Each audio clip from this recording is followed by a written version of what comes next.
Olá, muito boa tarde. Na véspera do 1º de maio, vamos olhar com os nossos convidados o trabalho e os desafios que permanecem após 50 anos de democracia. Será logo após os temas da atualidade religiosa que hoje lhe propomos. Os valores do 25 de abril saíram novamente à rua.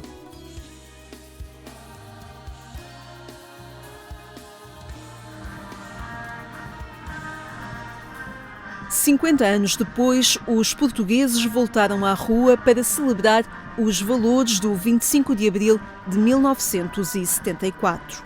Em vários locais da cidade de Lisboa, recordaram-se os momentos da Revolução dos Escravos. As artérias da cidade reviveram os momentos históricos que colocaram o país na rota da democracia e da liberdade. A festa da liberdade e da democracia não se faria hoje se os militares de Abril e o MFA e o povo se juntassem nesta democracia que realmente ficou aberta ao povo português, disponível para continuarmos a aprofundá-la e a construí-la todos os dias. Isto é como o Saint-Exupéry diz, ou do Príncipezinho, temos que fazer todos os dias com que ela seja mais forte. Todos os dias temos que a regar, todos os dias temos que a alimentar. E alimentá-la é ajudar e a construir aquilo que é necessário para que as pessoas se sintam felizes, porque todos temos direito a ser felizes. É um sonho que se cumpriu, mas está sempre por cumprir. No dia 25 de abril, há 50 anos, os portugueses foram surpreendidos por um relâmpago, um facho de luz, que os inundou de alegria e que os convocou para a cidade. Eles encontraram aí a libertação e razões de fundo para continuarem a acreditar num país novo. Com o 25 de abril de 1974, o país saiu das amarras da ditadura. 50 anos depois, os escravos inundaram a cidade com odores de liberdade. Um processo em construção porque os valores de abril ainda não estão cumpridos. É sempre difícil dizer que abril se cumpriu. Abril está cumprido, mas sobretudo por aquilo que falta cumprir. Eu recordo com emoção da minha experiência há 50 anos, o que eu recordo e que tenho bem vivo no meu coração é a grande manifestação do 1º de maio, porque foi, digamos, aquelas manifestações de rua, a única em que eu me envolvi nesse período. A educação é fundamental. Tantos jovens, o analfabetismo que tínhamos em 74 e aquilo que foi possível ultrapassar e hoje temos, não podemos é deixar que estes jovens tão bem preparados tenham que continuar a sair. Eles têm que ter futuro no seu próprio país e isso é continuar a reforçar a democracia. Eles têm que ter direito a serem construtores também deste país, na medida em que a educação, o desenvolvimento, a ciência se aplica a toda a sociedade portuguesa, àqueles que connosco vivem e trabalham, que também são imigrantes e que trabalham connosco, têm que ter os mesmos direitos que nós. Se o 25 de abril de 1974 trouxe a liberdade e a democracia para os portugueses, a grande manifestação do 1º de maio do mesmo ano foi uma explosão de alegria. A festa do Dia do Trabalhador foi o concretizar do sonho de abril. O 1º de maio, na verdade, foi a libertação total, se quisermos. Aí é que as pessoas saíram à rua em massa, em grande massa, porque já tinham saído no dia 25 de abril, mas ainda algumas com dúvida do que é que estava a acontecer. E, na verdade, movimentaram-se e nunca houve, de facto, um 1º de maio tão grande, tão forte, tão participado a dizer que é possível. Os 3 8 horas para trabalhar, 8 horas para descansar, 8 horas para o lazer. Ora, hoje continua a ser verdade. 1º de maio de 1974 foi a expressão que eu vi no país de maior fraternidade. Nem em grandes assembleias multitudinárias religiosas eu experimentei os sentimentos de comunhão, de alegria, de fraternidade profunda como foi no 1º de maio. É irrepetível. Em Lisboa, a Avenida da Liberdade congregou milhares de pessoas para celebrar esta data histórica. O 25 de abril e o 1º de maio de 1974 marcaram as pessoas que os viveram. Foi um grito democrático com cravos de liberdade. Eu estava a trabalhar na Misericórdia de Lisboa, onde trabalhava na altura, e de manhã não demos por isso, ficámos ao trabalho. Entretanto, à hora do almoço, os serviços fecharam e fomos para casa. Ou fomos para casa ou fomos para ir ver um bocadinho o que é que se passava no Carmo e tudo assim. Então, acho que foi um dia excepcional de liberdade, que na altura nem tínhamos muito consciência do que é que ia ser, mas foi um evento que hoje vivemos, celebramos hoje 50 anos e que de facto foi muito importante para o mundo inteiro, para Portugal, sobretudo para os nossos cidadãos. Tinha 29 anos, trabalhava e foi no caminho do trabalho, mas eu continuei e fui até ao trabalho e não sei se fiquei o dia todo, se depois parece que o gerente mandou-nos embora e fui para casa, mas não vim para a rua, não aconselhavam a vir para a rua, não vim para a rua. A reivindicação que havia naquela altura, havia problemas com os salários, com os trabalhadores, nas empresas.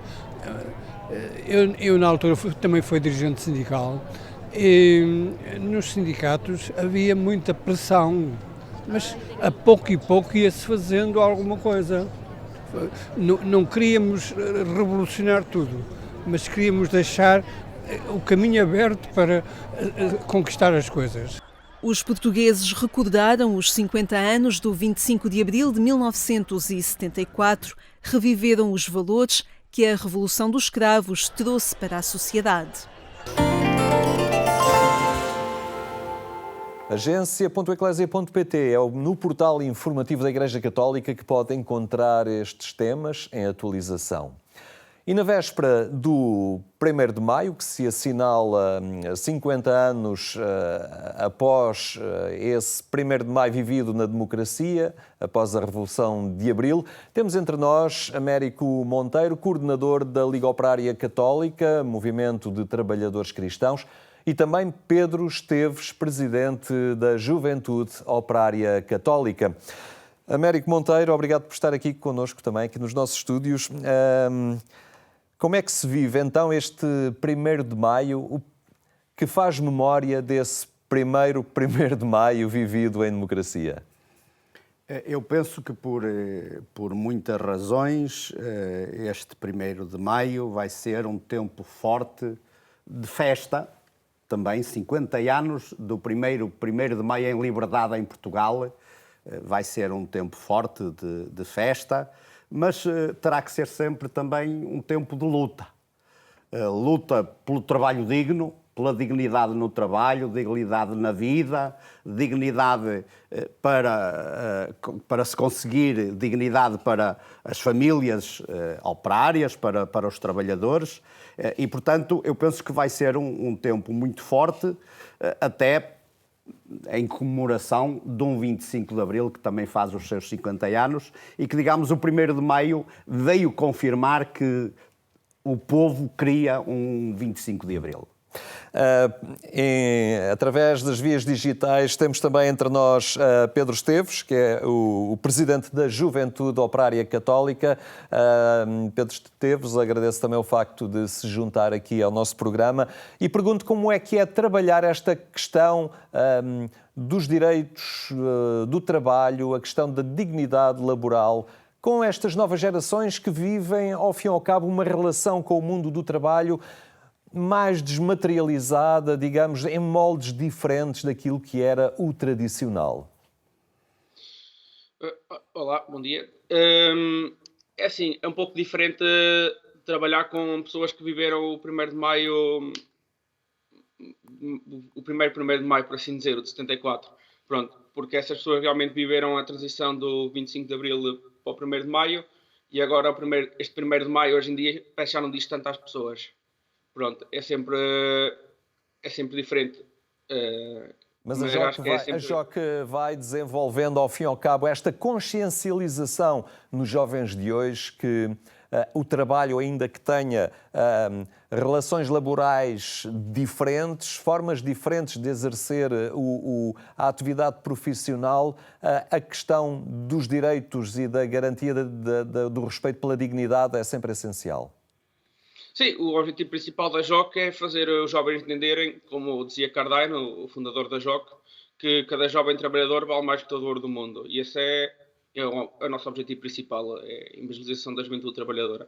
Pronto, é mostrar a esses jovens que eles valem alguma coisa, pronto, não só meras bestas de carga, como também dizia Cardine. E os jovens que vão integrando a Juventude Operária Católica, encontra neles algum perfil específico? Estão mais ligados a determinadas áreas profissionais? Ou é um arco de ligação a artes e ofícios bastante abrangente? É assim, hoje em dia, como felizmente as pessoas começam a estudar, ou acabam de estudar mais tarde, quero dizer, por causa da universidade, há um melhor acesso à universidade, o que é bastante positivo. Pronto, mas tendo em conta que os jovens saem da JOC aos 30 anos, temos que começar a captar os jovens ainda nas escolas. Pronto, ou seja, começa a haver não só trabalhadores, mas também estudantes. Pronto, mas o nosso objetivo não é escolher algum tipo de classe trabalhadora. Claro que o nosso objetivo é tentar sempre chegar aos trabalhadores, mas mesmo que cheguemos aos estudantes, tentar que esses estudantes fiquem consciencializados para quando chegarem ao mercado de trabalho, pronto, serem trabalhadores conscientes. E como é que chegou, no seu caso pessoal, até à Juventude Operária Católica? Como é que fez este percurso também de igreja e é agora responsável, digamos assim, nacional desta forma de ser igreja junto do mundo do trabalho e dos jovens? Bem, eu quando era mais novo, os meus pais faziam parte da LOC e eu fui a um encontro onde estava lá o filho de uns colegas dos meus pais que me convidou para ir cantar umas janeiras na altura. Pronto, ainda pelo MAC, que é pronto, o Movimento Apostólico de Adolescentes e Crianças. Pronto, eu aceitei sem saber no que é que me estava a meter. Entretanto, fiz a minha caminhada no MAC. Quando reparei, estava na JOC e pronto, e cá estou eu, entretanto. Amanhã assinalamos este 1º de maio. Já tem planos para o seu dia de amanhã? Temos a nossa atividade de 1º de maio, da JOC, no Seminário de Vilar de Santa Parte da Manhã, no Porto, e depois vamos participar na Universação, durante a parte da tarde. Muito bem, Pedro Esteves, muito obrigado por ter estado aqui connosco neste programa Eclésia. Obrigado, eu. Américo Monteiro, é a força dos jovens. Como é que vai também percebendo esta questão dos jovens hoje, que trabalham num mundo onde a relação laboral às vezes funciona de forma diferente? Hoje trabalha-se até para plataformas, não é? Em que não há rostos, não há hierarquias visíveis. São desafios novos para o trabalho. Sim, muitos jovens, e não tão jovens assim, acontece que muitas vezes nem sabem quem é a sua entidade empregadora, porque têm variedades têm várias entidades a quem respondem com a sua profissão, os seus conhecimentos, a sua especialidade. E é um facto que causa alguma dificuldade, às vezes à própria pessoa, se tem alguma sensibilidade de contributo, digamos, coletivo para a sociedade, mas, de facto, causa dificuldade à organização dos trabalhadores, por exemplo, nessas circunstâncias. Mas a vida é o que nos apresenta pela frente, é estas transformações contínuas. Nós, como dizia o Pedro, da JOC, interessa em diferentes circunstâncias da vida da pessoa, oferecer-lhes uma perspectiva, uma forma de serem cristãos empenhados pela transformação do mundo. E, portanto, nesse sentido de ser cristão, de ser ativo, independentemente da sua profissão, independentemente daquilo em que está mais ligado, mas todos nós podemos dar um bom contributo para uma forma nova de encarar a sociedade e de nos entreajudarmos, de sermos solidários uns com os outros, etc. há 50 anos atrás estavam muitos cristãos a fazer caminho, tinham feito caminho nos círculos de cultura operária, tinham-se formado, tinham adquirido uma consciência do que eram os valores do trabalho, também da luta sindical. Depois a liberdade, com o 25 de Abril, possibilitou a constituição de sindicatos, foram-se ligando a várias forças partidárias e sindicais. Nessa altura também lá estava.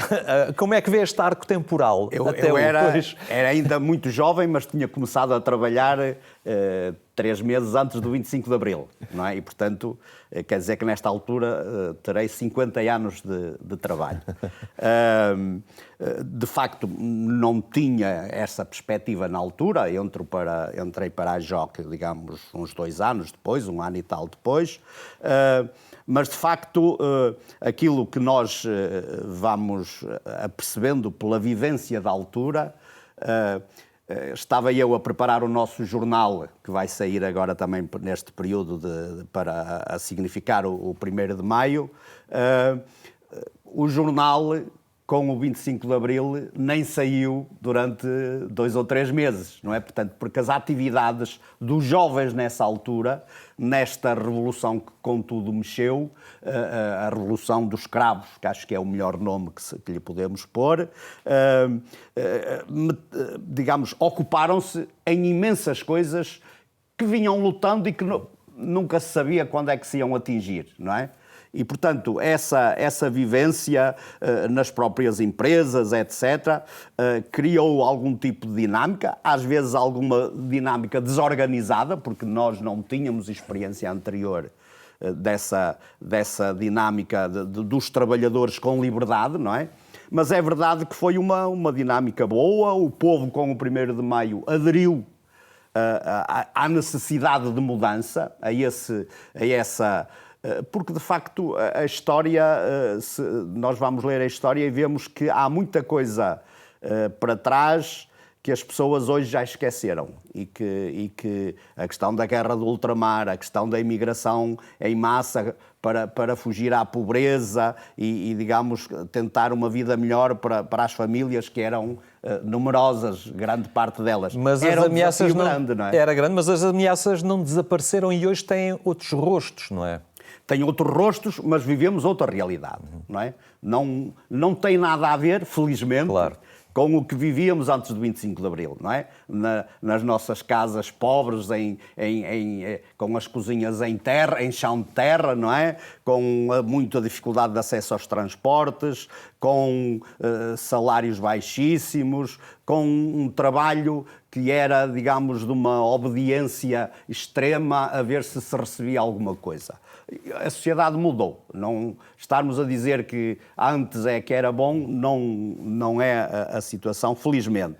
Agora, há muitas insuficiências, há muitas situações que nós temos que encontrar respostas e que ainda não encontramos no seguimento de outras que foram-se resolvendo até aos dias de hoje. E a ação da Igreja no meio de tudo isto? Obviamente temos a Liga Operária Católica e temos a Juventude Operária Católica, mas às vezes dá a sensação que são redutos de entrega e de trabalho nesta área. Parece que a Igreja às vezes dá a sensação que subcontratou esta função a estas duas entidades. Era preciso um maior envolvimento, se calhar, não? Sendo sincero, não é subcontratou, mas abandonou, não é? A Igreja, não podemos dizer que nesta altura tem cuidado e opção por dar atenção a esta área dos cristãos no mundo do trabalho. Não tem. Mesmo ao nível de assistente, não temos assistente nacional. Tivemos um que faleceu por razões de saúde grave e ficámos sem assistente e não se encontra resposta com a rapidez que era necessário. É evidente que toda a sociedade está com um déficit de participação cívica enorme, não é? E um envelhecimento também grande, a própria Igreja a viver essa realidade. Ora, os movimentos ressentem-se disso. A JOC está com muitas dificuldades, o MAC, Movimento de Apostolado de Adolescentes e Crianças, que dá, digamos, vai ajudando as crianças a entender estas coisas da igreja, do mundo dos mais humildes. Depois poderão aderir à JOC, depois poderiam um dia chegar à LOC. Isso não tem acontecido. E a LOC está também com imensas dificuldades, que tinha a expectativa, depois de uma crise de Covid, digamos, uma pandemia mundial, que a todos dificultou a vida, tínhamos alguma esperança de relançamento, não é? Porque acreditamos que há muitos trabalhadores, muita gente boa, que acredita, que acha que é uma área que deve dar do seu contributo. Mas depois, de facto, sentimos-nos bastante limitados, porque contamos só connosco, com as nossas dificuldades, com o aumento da idade, com menos pessoas ativas no mundo do trabalho. As pessoas vão se reformando consoante a idade assim o permite, e, portanto, estamos nestas circunstâncias, não vale a pena escondê-las. Agora, há uma esperança grande, porque num ou noutro local vai surgindo gente nova para entrar nesta dinâmica de militância no mundo do trabalho. E é preciso que estes 50 anos desse primeiro de maio em liberdade possam ser talvez um estímulo e um desafio também a estas novas gerações a olharem esta realidade. Assim, eu espero bem que sim, até porque vivemos circunstâncias hoje muito difíceis. Hoje a luta dos trabalhadores, por um lado, já é pela própria vida, vejamos as questões climáticas, etc., que se põem em muitos locais do planeta, que morre muita gente por causa do descuido, do não tratamento dessas coisas, e no mundo do trabalho uma certa higiosização, não é? A ideologia a pôr-se em aspectos de que não vai trazer nada de bom para os trabalhadores. E os trabalhadores, muitos vão crescendo em consciência e vão tendo consciência que é preciso dar-se às causas, comprometer-se para que as coisas melhorem e os seus direitos sejam respeitados e cheguemos, de facto, a uma dignidade no trabalho cada vez maior. Muito bem, Américo Monteiro. Fica este desafio muito claro e agradeço muito a sua presença aqui na véspera desta data tão importante que é o 1º de maio. Muito obrigado pela sua presença. Nós ficamos também por aqui. Obrigado por nos acompanhar. Tenha então uma muito boa tarde e até amanhã, se Deus quiser.